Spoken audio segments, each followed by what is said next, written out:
आज जिले भर में मोबाइल कोर्ट के द्वारा ट्रैफिक उल्लंघन करने वालों पर कार्रवाई की गई। इस दौरान बड़ी मात्रा में जुर्माना वसूला भी गया।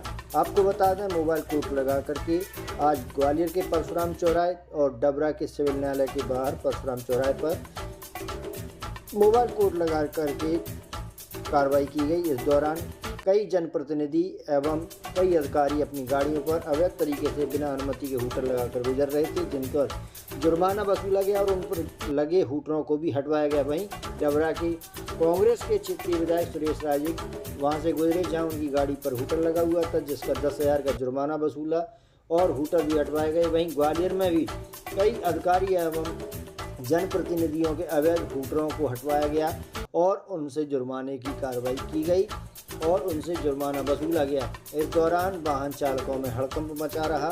वहीं अवैध तरीके से वाहनों पर लगे हूटरों पर चालानी कार्रवाई की गई और बड़ी मात्रा में जुर्माना वसूला गया। इस दौरान जनप्रतिनिधियों ने कहा कि हम न्याय कानून का सम्मान करते हैं। तो वहीं क्या कुछ कहा, सुनिए मुँह की जवानी।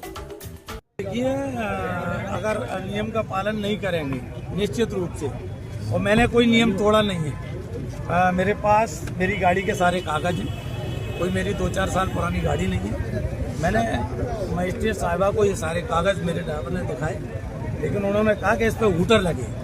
तो मेरा ये कहना है कि हूटर तो प्रदेश में ऐसे ऐसे लोग लगाए घूम रहे हैं। ये मैं तो एक चुना हुआ जनप्रतिनिधि हूँ और हूटर का इस्तेमाल कोई अनायास हम लोग करते नहीं। मेरे शहर के अंदर, पूरी विधानसभा के अंदर मैंने कभी हूटर के सहारन आपको देखने को नहीं मिला। लेकिन जब हम शहर से बाहर जाते हैं और तमाम टोल टैक्स पे जो स्थिति बनती है कि 1-1 घंटे लोगों के वाहन खड़े रहते हैं, सिर्फ हूटर हमारे उस काम आते हैं। और मैं समझता हूँ अगर प्रदेश में ये नियम लागू है तो सबको नियम का पालन कराए, हम भी उसका पालन करेंगे। सिविल न्यायालय डबरा के सभी मजिस्ट्रेटों ने मिलकर डबरा शहर में यातायात की व्यवस्था को देखते हुए एवं ये देखते हुए कि बहुत नाबालिग बच्चे और बहुत सारी आम जनता बिना यातायात के नियमों का पालन करते हुए वाहनों का उपयोग कर रहे हैं और चला रहे हैं, हमारे द्वारा मोबाइल कोर्ट लगाई गई। इस मोबाइल कोर्ट में हमने उन सभी वाहनों पर कार्रवाई की जिनके पास कानून के अंतर्गत आने वाले सभी नियमों के पालन में दस्तावेज नहीं थे, जिनके पास लाइसेंस नहीं था, जो नाबालिग बच्चों द्वारा वाहन चलाए जा रहे थे, उनके कानूनन रूप से उनके माँ बाप पर भी कार्रवाई की गई। वह बड़े वाहन जो ओवरलोडेड थे उनकी कार्रवाई की गई, टिंटेड ग्लासेस की कार्रवाई की गई, हूटर सायरन जो गाड़ियों पर लगे थे वो हटाए गए।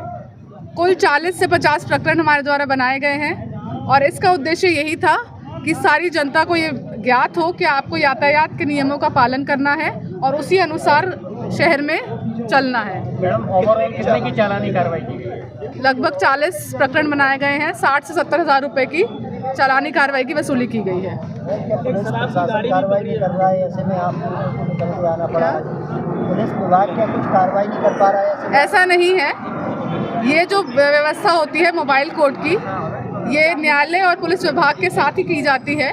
इसमें किसी एक का स्पेसिफिक वो नहीं होता है। मैडम, एक शहर के विधायक भी थे, उन पर भी चालानी कार्रवाई की गई है। कितने की चालानी कार्रवाई? हाँ, उनके ऊपर उनके गाड़ी में हूटर और वो लगे हुए थे, ऊपर लाइट और हूटर लगे हुए थे, इसलिए उन पर 10,000 की कार्रवाई कर वो हूटर हटवाया गया है और उनको आगे से सचेत भी किया गया है। चेकिंग के दौरान एक गाड़ी के अंदर शराब